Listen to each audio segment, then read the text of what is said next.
Election commission हुकाम को कटहरे में खड़ा होना पड़ेगा। और अब मुझे तकलीफ इस बात की होती है कि काजी साहब ने तो माशाल्लाह माशाल्लाह इस बात का भी तकल्लुफ करना गवारा नहीं किया भरम कि ही रह भाई जाए। मेरा हाँ। तासुर क्या बनेगा। काजी हम्म, साहब तो कभी ना कभी चले ही जाएंगे। जी, अब नहीं इदारा जाएंगे तो बेतुकीर हो दो गया। साल हाँ। बाद चले जाएंगे। कि आपने सिर्फ अपना नाम नहीं खराब किया, आपने उस ओहदे को जलील करके रख दिया। तासुर ही अपना ये देख के हम्म। बैठे हुए थे कि वो बड़े एंटी स्टैब्लिशमेंट जज हैं और बड़ा वो जनाब ताकतवरों से खौफजदा नहीं होते और दलेरी से मुकाबला करते हैं। और बबांगे दोहल कह रही हूँ कि पाकिस्तान इस वक्त सरजमीन बेआईन बन चुका है। तो अभी भी कुछ लोग तो हैं जो कि चिपके हुए तस्मों के साथ बूटों के। इमरान खान साहब ये सारी चीजें जो हैं वो इनको कैलकुलेट भी करते हैं और उसी हिसाब से फील्ड प्लेसिंग करते हैं। अब मेरा ख्याल है कि इमरान खान साहब अब दूसरे वाला जो उनका प्लान बी है कि उसमें दबाव बढ़ाएंगे, वो उसकी तरफ जा रहे हैं। अब लोग कह रहे हैं कि जो या करना था वो कर लिया आप लोगों ने, अब हम भी फिर जो कर सकते हैं हम भी कर लेंगे। बिस्मिल्लाहिर्रहमानिर्रहीम। अस्सलाम वालेकुम। जमाल अहमद आपके साथ हूँ। एबीएन न्यूज़ आप देख रहे हैं। समीना पाशा साहिबा मेरे साथ मौजूद हैं, सीनियर जहाफ़ी हैं, एनालिस्ट हैं। मैम अस्सलाम वालेकुम। जी वालेकुम अस्सलाम जमान। मैम सबसे पहले तो इस वक्त बिलावल भुट्टो साहब जो हैं वो बात कर रहे हैं मीडिया से। सिंध हाई कोर्ट बार में खिताब भी कर रहे थे। वो ये कह रहे हैं, बार बार बता रहे हैं, नारे लगवा रहे हैं कि हम आईनी तरमीम करके दम लेंगे, हम आईनी तरमीम करके दम लेंगे। तो आईनी तरमीम फिर होने जा रही है, और फिर ये कौन सी आईनी तरमीम है, कौन सी आईनी अदालत है जो बनानी है इन लोगों ने? जी शुक्रिया जमाल। ये तो अब ऑब्वियस है कि इस निज़ाम की अगर बका है तो इस बात से जुड़ी है कि जो मौजूदा प्लेयर्स हैं हम्म। वो अपने ओहदों के ऊपर बरकरार रहें। और बिलावल भुट्टो जरदारी साहब इससे पहले भी बता चुके हैं कि वो कितने मजबूर हैं। पहले उन्होंने ये बात बंद कमरे में की थी और सेनेटर कामरान मुर्तजा साहब ने एक टीवी टॉक शो में बता दिया था कि उन्हें बिलावल भुट्टो जरदारी ने ये बताया है कि वो बड़े मजबूर हैं और आईनी तरमीम हर सूरत मजबूरी है उनकी कि वो करनी है। तो अब ये बात उन्होंने अलल ऐलान भी कर जी। दी है। इंटरेस्टिंग बात यह है कि ये बात उन्होंने वकीलों के सामने की है। और वकील जिनको हम ये समझते हैं कि वो आईन के रखवाले हैं, वो कानून की पासदारी करवाने वाले हैं। तो अगर वो भी इन तमाम बदनीयती को समझते हुए इसके ऊपर खामोश रहते हैं और कोई उसके ऊपर रिएक्शन नहीं आता, तो फिर तो आईनी तरमीम किसी ना किसी तौर ये करने में कामयाब हो सकते हैं। लेकिन देखना यह है कि जो मुख्तलिफ इसके स्टेक होल्डर्स हैं वो इसके ऊपर रिएक्ट कैसे करते हैं। हम्म। जैसे कि हम देख रहे हैं कि सुप्रीम कोर्ट ऑफ पाकिस्तान में जाहिर नजर आ रहा है कि इसके ऊपर एक अनकंफर्टेबल एहसास मौजूद है। इसी तरह से जो मुख्तलिफ पाकिस्तान की सियासी जमातें हैं वो भी इस बात को अंडरस्टैंड कर रही हैं कि इस सारी आईनी तरमीम का मकसद क्या है, इसके पीछे नीयत क्या है। और मौलाना फजल रहमान साहब कुछ उसकी हिमायत भी करते नजर आते हैं और कुछ उसकी मुखालफत करते भी हम्म। नजर आते हैं। लेकिन बादिल नजर में बहुत मुश्किल टास्क हो चुका है अब ये इसलिए इनके लिए तरमीम करना, क्योंकि अगर तो ये खामोशी से उस रात जब इन्होंने पूरा प्लान किया हुआ था ये तरमीम हो जाती तो हो जाती। अब सूरत हाल ये कि ये आईनी तरमीम का जो ड्राफ्ट है काफी हद तक आउट हो चुका है, लीक हो चुका है। और अब इसके ऊपर खामोशी से जो कोई भी पहले वोट कर सकता था उसके लिए इतना आसान नहीं है इसको जाके इंडोर्स करना। तो अब ये काफी मुश्किल टास्क है। लेकिन ये बात दुरुस्त है कि अगर ये करने में कामयाब हो जाते हैं तो फिर ये अपना सिस्टम किसी ना किसी तौर आगे उसको बढ़ाने की कोशिश जारी रखेंगे, जो कि एक रिएक्शन आ सकता है उसको फिर इनके लिए फेस करना मुश्किल होगा। लेकिन बहरहाल ये अच्छी बात है कि बिलावल भुट्टो जरदारी साहब ने आज साफ गोई से काम लिया और ऐलान बता दिया है कि उनके ऊपर कितना प्रेशर है और वो कितने मजबूर है कि आईनी तरमीम करें। ज़ाहिर उन्होंने कहा कि आईनी अदालत ज़रूरी है, मजबूरी है, और ये वकला के सामने कहा। अब ज़ाहिर आईनी अदालत अगर बन जाएगी, बहुत सारे मामलात वहाँ पर भी जाएंगे। फिल वक्त रिजर्व सीट्स का जो केस था, मखसूस नशिस्तों का, उसका फैसला कल आया है। अब फैसला ज़ाहिर इस वक्त मौजूद है, वेबसाइट पर मौजूद है, डिस्कस हो रहा है। आपको क्या समझ आई वो फैसला पढ़ के, फैसला देख के? जजिस कहना क्या चाह रहे हैं, कहा क्या है जजिस ने? नहीं, फैसला तो बड़ा वाजे है और इसमें जो सवालात इस जजमेंट से मुतालिक उठाए जा रहे थे उन तमाम के जवाबात मौजूद हैं। जो हम्म। सबसे मेन सवाल था कि जी पीटीआई तो फरीक ही पर नहीं ये कि थी नहीं थी जी। और उसको कैसे आपने दे दी नशिस्तें, तो उसका जवाब मौजूद है कि पीटीआई की एक तो फरीक बनने की दरख्वास्त भी मौजूद थी और अदालत का ये इस्तेहकाक होता है कि आमतौर पर ऐसी दरख्वास्त को पहले उस पर फैसला कर लेता है। लेकिन अदालत ने ये सोचा कि ये जो अवामी मफाद का फैसला, ये बात उससे आगे बढ़ गई है, इसलिए उन्होंने आर्टिकल 187 के तहत मुकम्मल इंसाफ करने वाला जो मामला है उसके इख्तियार के तहत सुप्रीम कोर्ट ने ये केस भी सुना और ये नशिस्तें पाकिस्तान तहरीक इंसाफ को दी। तो ये उन्होंने बड़ा वाजे बता दिया। फिर उसके अलावा भी उन्होंने जो इलेक्शन कमीशन ऑफ पाकिस्तान का कंडक्ट है उसके ऊपर भी एक पूरी चार्जशीट है मेरे ख्याल से ये फैसला, हम्म। जिसमें वो ये कह रहे हैं कि एक ही काम है इलेक्शन कमीशन ऑफ पाकिस्तान का आईनी इदारे के तौर पर कि आपने एक साफ शफाफ और गैर जानिबदाराना इलेक्शन करवाना है। और जब आप वही नहीं करवा सके तो मतलब आप अपना जो बुनियादी काम है जिसकी वजह से इस इदारे को तश्कील दिया गया है वो उसी में नाकाम है। तो ये एक अलग से उसके ऊपर। फिर एक जो लाइन बड़ी इंपॉर्टेंट थी वो ये कि एक फरीक बनकर, बाकायदा एक बुनियादी फरीक जी। बनकर इलेक्शन कमीशन जो है वो केस लड़ता रहा है। तो ये बहुत बड़े चार्जेस हैं इलेक्शन कमीशन के ऊपर, और अगर थोड़ी सी भी इनमें ग्रेस होती या थोड़ी सी भी कहीं हमारे मुल्क में आइन और कानून की कोई किसी कोने में छोटा मोटा भी उसका गुजर्रा बाकी होता, तो ये लोग अब तक या तो मुस्ताफी हो चुके होते या इनके ऊपर बाकायदा कार्रवाइयां शुरू हो चुकी होती। आपने तो ये जी आपने ईसीपी की बात की, इलेक्शन कमीशन की बात की। ये भी बताया गया है कि बल्ला छीनने का जो फैसला था वो इस तमाम तर इंतखाबी मसाइल की जड़ था, तो वो तो फैसला फिर इदारे के अपने सरबराह के सरबराही में जो बेंच था उसने छीना था। जी, और आपने ये भी देखा होगा कि उस फैसले में लिखा हुआ है कि जब मुख्तलिफ जजेस आपके साथ बैठे होते हैं और वो आपके फैसले से इख्तिलाफ कर रहे हो, आपकी राय पे कोई इख्तिलाफ कर रहे हो, तो उनको सुनना पेशेंस के चाहिए। साथ सुनना चाहिए, खंदा पेशानी से सुनना चाहिए। और ये हमने लाइव देखा भी था कि जब भी भले के निशान के हवाले से बात शुरू होती थी, उसकी डिस्कशन कहीं ना कहीं कोई हवाला तज़किरा आ जाता था, तो किस तरह से काजी साहब उस वक्त बिहेव करते थे, उनका मूड ही ऑफ हो जाता था और वो मुख्तलिफ जजेस साहिबान के साथ बहुत रूडली बिहेव करते थे। हम्म। तो ये बात उन्होंने तफसीली फैसले में लिख भी डाली है। तो ये बात आपकी दुरुस्त है। अनफॉर्चुनेटली उस केस का अभी तक भी रिव्यू नहीं डाला नहीं गया हो है। सका जी। वैसे हम बहुत सुनते रहते हैं कि जी वो मखसूस नशिस्तों का रिव्यू नहीं लग रहा, रिव्यू नहीं लग रहा, बहुत उसके ऊपर वावेला होता है। उससे भी पहले जो 13 जनवरी का फैसला था, जो कि बुनियाद है बेसिकली मखसूस नशिस्तों के क्राइसिस की, पहले तो उसका रिव्यू लगना चाहिए ताकि उसमें जो भी आप कह लें कि सुकम है वो दूर हो जाते, तो उसके बाद मखसूस नशिस्तों के केस में तो आसानी हो जाती।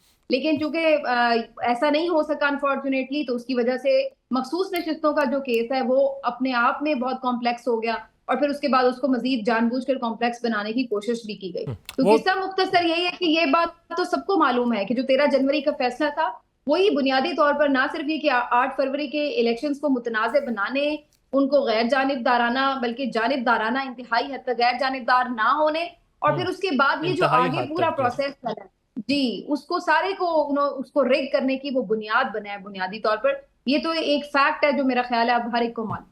और अगर डिटेल जजमेंट हम देखते हैं और अगर इस सारे मामले को दोबारा फिर से गोन थ्रू किया जाता है, तो आप समझ रही हैं कि इलेक्शन 2024 जो हुआ ये कलअदम भी करार दिया जा सकता है किसी भी लम्हे पर जाकर? देखिए बहुत ज्यादा मैं इस बात की उम्मीद वैसे नहीं रख रही ऑनेस्टली, क्योंकि बहुत से वैसे हमारे जो कोर्ट रिपोर्टर्स हैं और जो बहुत सारे और तज्जियाकार हैं, उनका भी ये ख्याल था, कानूनदानों का भी ख्याल था कि जो मखसूस नशिस्तों का तफसीली फैसला आएगा तो उसमें बज़ाहिर मामला इस तरफ भी जा सकता है कि पूरा इलेक्शन ही कलअदम करार दे दिया जाएगा, इस तरह की कोई चीज हो। मैं उस वक्त भी नहीं समझती थी, ना तो ये इस्तदा थी और ना ही इसके ऊपर डिस्कशन हुई थी, तो ये मुमकिन नहीं था कि कोई इस तरह की चीज होती। अलबत्ता उन्होंने इसके जो बहुत बड़े बड़े लूप होल्स हैं उसको जरूर मेंशन कर दिया इस फैसले में कि इलेक्शन में क्या क्या खराबियां थी और प्री पोल रिगिंग हुई है। तो इसकी बुनियाद के ऊपर अगेन वही बात है कि अगर मुल्क में कोई आइन और कानून मौजूद होता तो फिर तो ऑटोमेटिकली 8 फरवरी की जो इंतखाबात की पिटिशन थी वो भी लग चुकी लगनी होती, चाहिए थी, इलेक्शन हाँ। ट्राइब्यूनल ही ठीक काम कर लेते तो तब भी कुछ बात बन जाती। कमिश्नर जो थे रावलपिंडी अहमद चट्टा, उन्हीं को कोई बाजियाब कर लेता तो कुछ ही बात बन जाती। लेकिन वो तमाम रास्ते जो कि इलेक्शन के ऑडिट की तरफ जाते हैं, उसको जानबूझकर हर रास्ते को बंद किया जा रहा है। और आपने देखा कि पहले 8 फरवरी की नहीं लगी पिटिशन, सुनने नहीं दी गई, उसके बाद ट्राइब्यूनल्स जो काम कर रहे थे उनको रोका गया, उनके रास्ते बंद किए गए, और जो कमिश्नर साहब हैं वो लापता कर दिए गए। तो हर वो रास्ता जो कि इलेक्शन के ऑडिट की तरफ जाता है उसको बंद किया गया है। तो ये मुझे इम्कान कम नजर आता है कि कोई आगे चलकर इसको, ये कोई पॉलिटिकल सेटलमेंट या पॉलिटिकल तहरीक के नतीजे में असेंबलियां टूट जाएं या कुछ इस वो तरह वही का बात है, मामला राइट। हो जाए, कोई अलग बात है। लेकिन बज़ाहिर मुझे ऐसा नजर नहीं आता कि कोई इस फैसले या इसके बाद किसी फैसले की वजह से इस तरह की कोई चीज। और रिजर्व सीट्स का फैसला जो आया है वो भी आपको नजर आ रहा है कि माना जाएगा ईसीबी की तरफ से? आज उसके ऊपर इलेक्शन कमीशन का इजलास तो है, लेकिन देखिए दो 7वां बातें हैं इजलास से जमात। आज गालिबन। यस, मजे की बात यह है कि बाहर बैठकर जराए के तवसुत से या अपने डाउट सहाफियों के तवसुत से ये खबरें चलवाना और बड़ी बड़ी बढ़के मारना तो बहुत आसान होता है कि हम नहीं मानते और ये करवा दिया वो। जब आप अदालत के सामने पेश होते हैं ना, तो फिर आप की जिसको कहते हैं ना सांस कुछ हुई होती है, फिर वहां पर जाकर ऐसी बढ़के मार के दिखाएं तो फिर बात होती है। तो वहां का एक माहौल अलग होता है। तो अगर इसके ऊपर तौहीन अदालत की पिटिशन फाइल होती है और इसके ऊपर इम्प्लीमेंटेशन के लिए अगर पाकिस्तान तहरीक-ए-इंसाफ रुजू करती है, जो कि मेरा ख्याल उसे करना चाहिए और वो करेगी भी, तो अल्टीमेटली जाहिर है कि फिर इलेक्शन कमीशन हुकाम को कटहरे में खड़ा होना पड़ेगा और फिर उन्हें बताना पड़ेगा कि अगर उन्होंने सुप्रीम कोर्ट के फैसले पे अमल नहीं किया तो उसकी क्या वजह थी। इसमें जो एक बड़ी बारीक बात है, जो अक्सर कोर्ट रिपोर्टर्स कल से रिपोर्ट भी कर रहे हैं, वो ये कि जो इन्होंने नई कानून साजी हुई है, जिसके जवाज में इन्होंने ये कहा है कि जी हम नई कानून साजी हो चुकी है, क्योंकि वो माजी से उसका इत्तलाक हुआ हुआ है, लिहाजा हम ये नशिस्तें अब नहीं दे सकते, भले सुप्रीम कोर्ट का फैसला भी आ चुका हो। तो इस फैसले में ये भी बात मेंशन कर दी गई है कि जो ये मखसूस नशिस्तें एलोकेट करने का इलेक्शन कमीशन का इख्तियार था, उसको भी कलअदम करार दिया गया है और ये जो कानून साजी के पीछे छुप रहे थे, वो सारा मामला ही उन्होंने उड़ा के रख दिया है। तो मेरा नहीं ख्याल है कि इससे उनकी कोई बचत होगी।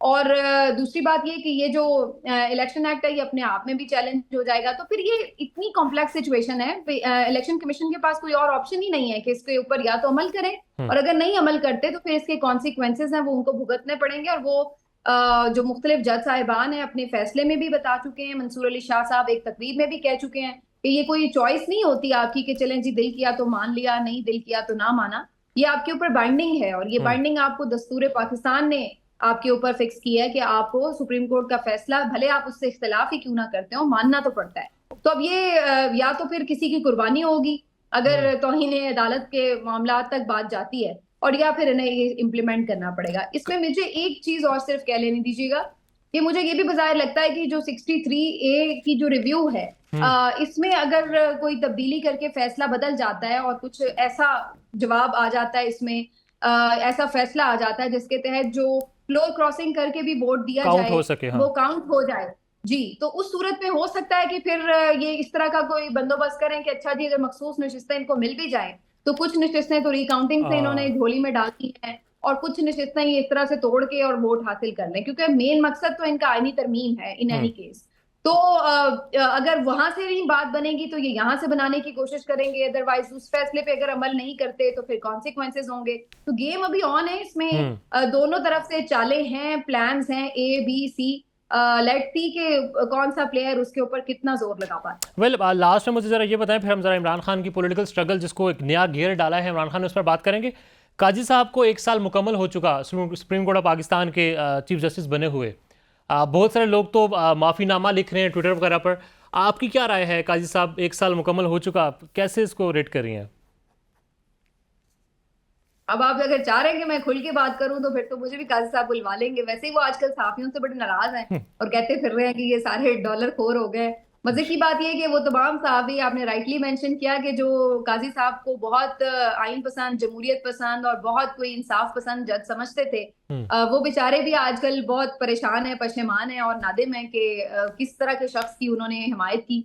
और ये बड़े अफसोस की बात है पाकिस्तान के लिए कि हमें इतना ज्यादा कंट्रोवर्शियल किस्म का चीफ जस्टिस मिला है, और जिन्होंने यानी पहले मैं ये नहीं कहती कि पाकिस्तान में बड़े कोई आइडियल मुंसिफ रहे हैं हमेशा, बहुत सारों के ऊपर बहुत सारी बात हो सकती है, अच्छे बुरे फैसले भी हो सकते हैं, उनका सियासी झुकाव भी हो सकता है, वो भी इल्जाम काफी हद तक दुरुस्त हो सकते हैं, बहुत कुछ कहा जा सकता है।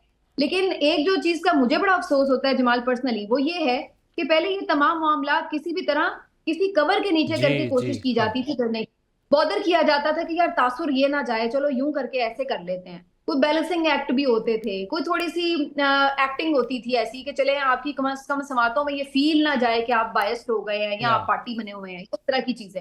अब तो मतलब है कि अब मुझे तकलीफ इस बात की होती है कि काजी साहब ने तो माशाल्लाह माशाल्लाह इस बात का भी तकल्लुफ करना गवारा नहीं किया कि भाई मेरा तासुर क्या बनेगा, खुलेआम ये बातें हो रही हैं और किस किस तरह के आपको लोग अलकाबाद से नवाज रहे हैं और क्या क्या आप अपने आप को एक्सपोज करते चले जा रहे हैं। इतनी ज्यादा खुले तरीके से आकर पार्टी बन जाना और इस तरीके से एक लालच अपनी दिखाना अपनी नौकरी बचाने के लिए, ये सब चीजें इतनी ज्यादा अफसोसनाक हैं कि कम से कम आप कोई तो लिहाज वगैरह रखते हैं। इससे होता क्या है, काजी साहब तो कभी ना कभी चले ही जाएंगे, अब नहीं जाएंगे तो 2 साल बाद चले जाएंगे, लेकिन जो आपका एक उसका डेकोरम होता है एक मनसब का, जो उस ओहदे की एक उस ओहदे का जो वकार होता है, वो हमेशा के लिए पामाल हो जाता है। लोगों की वो झिझक खत्म हो जाती है कि यार चीफ जस्टिस को हम ये तक भी कह चुके हुए हैं और ये कुछ भी जो है वो चीफ जस्टिस हमारे मुल्क का कर चुका हुआ है।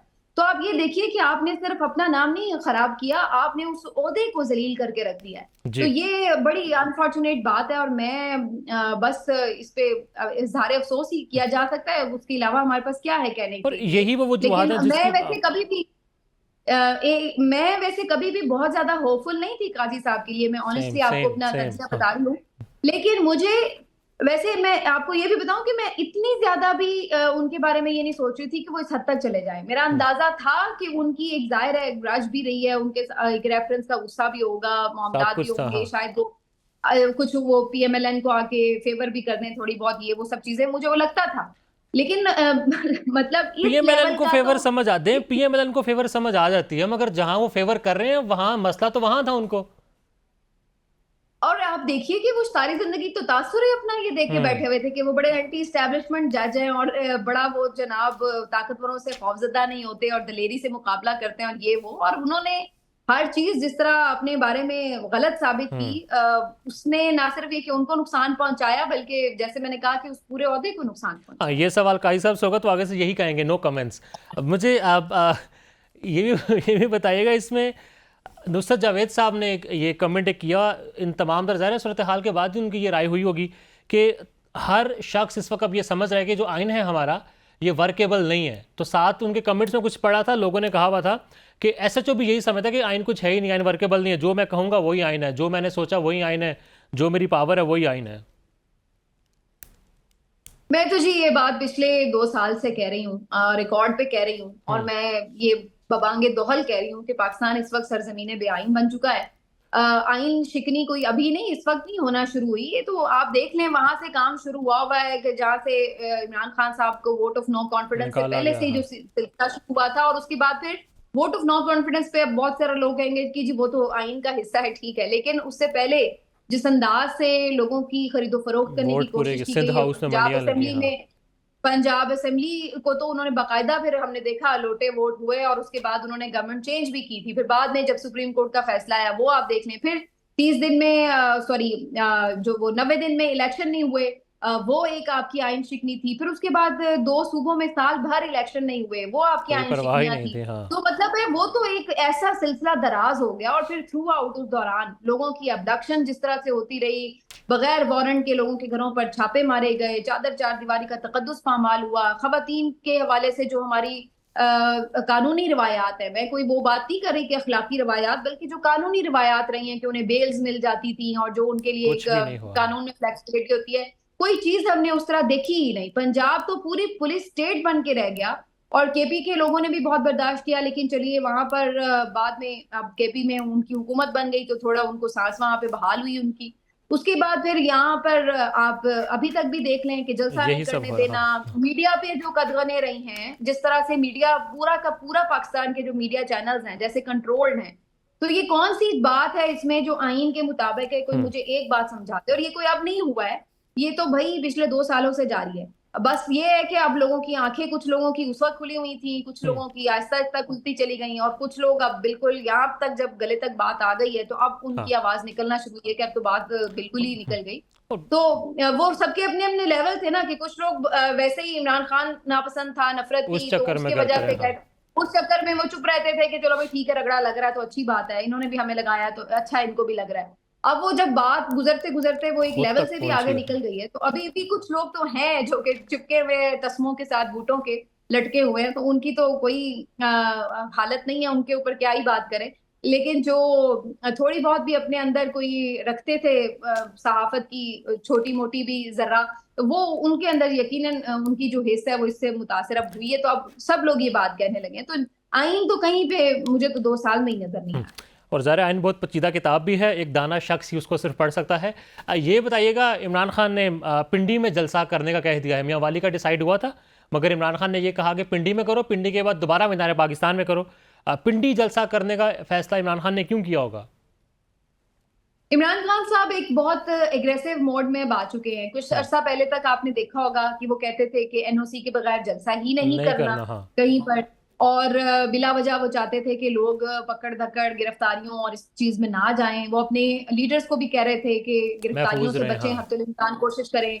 और एहतजाज वगैरह भी बहुत फ्रीक्वेंटली कॉल नहीं आ रही थी और ये सब चीजें चल रहा था। तो उसकी भी वजूहात थी। इमरान खान साहब एक टाइम फ्रेम दे रहे थे, उसमें कोशिश थी कि कुछ मामलात शायद निगोसिएशन से, मुज़ाकरात के जरिए तयशुदा हो जाए और कुछ चीजें आगे बेहतरी की तरफ चली जाए। तो इमरान खान साहब वो वाला जो एक एग्रेसिव वाला ऑप्शन था वो यूज नहीं कर रहे थे। बज़ाहिर मुझे अंदाजा ये होता है कि अब उनको इस बात का अंदाजा हो चला है कि मुज़ाकरात से बात नहीं बन रही है और इस वजह से उन्होंने अब जो इसको कहते हैं ना कि चौथा गियर वो डाल ली है हम्म। और अब थोड़े एग्रेसिव जो स्ट्रेटेजी है उसकी तरफ वो आ गए हैं। अब वो ये बात कह रहे हैं कि आपने जलसे भी करने हैं, फ्रीक्वेंट एहतजाज भी एहतजाज हो करना रहे है। हैं, अब एनओसी मिले ना मिले एहतजाज करें। अगर आपको यानी इस अब पिंडी में जो जलसे की बात है उसमें भी आप अंडरस्टैंड कीजिए कि इस वक्त जो पावर हब है वो तो पिंडी है, तो वहां पर सिग्निफिकेंस उसकी अलग है। अगर जलसा किया जाता है एक बहुत बड़ी तादाद में, अगर वहां पर लोग इकट्ठे होते हैं और उसका एक इम्पैक्ट एक अलग होगा, जाहिर सी बात है। मियां वाली इमरान खान साहब का वैसे भी एक होम ग्राउंड है, वहाँ क्राउड, उसमें हाँ।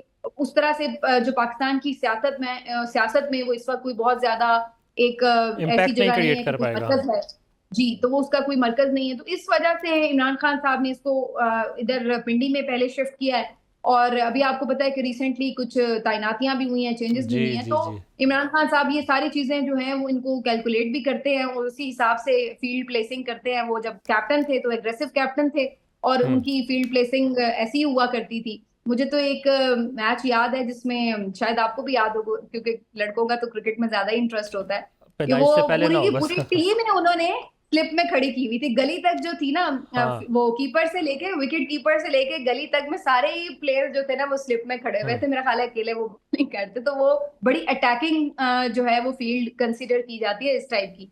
हम्म। तो वो बेसिकली अब मेरा ख्याल है उसी माइंडसेट के साथ, उसी फ्रेम ऑफ माइंड के साथ कि वो एग्रेसिव होकर खेलेंगे और दबाव बढ़ाएंगे। अब ये उनको नजर आ रहा है कि जो बातचीत से वो चाहते थे मामला, उसकी तरफ शायद दूसरे फरीक नहीं रुझान उन्होंने किया और उस टाइम को उन्होंने जाया किया। अब मेरा ख्याल है कि इमरान खान साहब अब दूसरे वाला जो उनका प्लान बी है कि उसमें दबाव बढ़ाएंगे, वो उसकी तरफ जा रहे हैं। तो अब और देखते हैं इसका क्या और रिजल्ट। एटलीस्ट वो क्राउड भी इमरान खान के साथ ही है। अच्छा, ये बड़ा इंटरेस्टिंग हो गया है कि इमरान खान साहब ने ये जो बीच में टाइम लिया है ना, ये बड़ा जरूरी टाइम था हम्म। दो बातों की वजह से। एक तो ये कि उन्होंने ये एक तासुर दिया कि वो भी बातचीत से मसला हल करना चाहते थे और वो उसमें दरमियान में आके बड़े अच्छे ऐसे बातें भी कर रहे जी थे हुई। कि जी हम बिल्कुल बातचीत के लिए दरवाजे खुले वगैरह वगैरह। तो वो ये उन्होंने पूरा वो अपना वो दिया है कि जी मैं बिल्कुल रेडी हूँ बातचीत के लिए। लेकिन दूसरी तरफ इसका एक फायदा उनके अपने लोगों के लिए भी था कि जिनको कुछ रिलीफ मिले, कुछ लोग कारकुन जेलों से रिहा हो गए आहिस्ता आहिस्ता, वहां पर जहाँ पे इन लोगों की हुकूमत बन गई वहां पे वो स्ट्रेंथन हुए। अली अमीन ने भी कोई आते आते साथ ये नहीं कुछ भी किया नहीं कि किया, उटक हाँ। पटक शुरू कर दी ये वो। अब वो अपना जिस तरह कदम जमा चुके हैं तो अब वो अपने फैसले भी ले रहे हैं, वो काफी चीजें कर रहे हैं। उन्होंने पिछले दिनों अफसरान के तबादले किए हैं, कुछ चेक पोस्ट खाली करवा रही हैं, कुछ चीजें वो अब, और एग्रेसिव उनकी स्पीचेस जो हैं वो भी आप देख ले तो पता चल रहा है। तो वो कदम जमाने का उन्होंने अपने लोगों को, अपनी टीम को भी बीच में टाइम दे दिया है। अब जो पंजाब का ये लाहौर का जो जलसा हुआ है हम्म। उसने बेसिकली आपको ये क्लियर मैसेज दे दिया है कि जो पहले खौफ का माहौल पंजाब में था अब वो बाकी नहीं रहा। मैं तो हैरान हो गई हूँ काफी, मैं अब लोगों के क्लिप्स देख रही हूँ कि ऐसे ऐसे लोग जलसे में आए हुए हैं कि जी वो मेरे 3 बेटे हैं वो सारे जेल में पड़े हैं, जी। मैं जलसे में हूँ। कोई बच्ची आई है जी मेरा बाप जो है वो उसको उठा के इस तरह लगे थे, मैं जलसे में आई हुई हूँ। तो अब बेसिकली लोगों का वो लेवल आ गया है कि जहां पे आप उनको गिरफ्तारियां, मुकदमे, जेलें, इन चीजों से घबरा कर, अब पहले जो लोग घरों में दुबक गए थे अब वो चीज नहीं रही है। अब लोग कह रहे हैं कि जो या करना था वो कर लिया आप लोगों ने, अब हम भी फिर जो कर सकते हैं हम भी कर लेंगे। तो वो जो बीच में एक टाइम मिला है उसमें बहुत कुछ हुआ है। सफ बंदियां नए सिरे से, आप ताजा दम दस्ते जिसको कहते हैं ना वो तैयार हो जाते हैं, तो वो वाली सिचुएशन हुई है। तो वेल। अब इमरान खान साहब ने फिर वो वाली स्ट्रैटेजी ऑन की है जिसमें एक एग्रेसिव मोड के साथ वो आ रहे हैं। तो अब उनको भी पता है कि उनका वर्कर जो है वो दोबारा से अब डट के खड़ा हो चुका है और अब वो बाहर निकलने के लिए तैयार है। और जाहिर है इमरान खान भी डट कर खड़ा है, वर्कर भी बाहर इमरान खान के साथ, और उसकी कॉल पर इमरान खान ने नहीं भी आना होता फिर भी जलसा हम देख रहे हैं कि आवाम की कसीर तादाद होती है। असमीना साहब ma'am, thank you so very much. Welcome, thank you.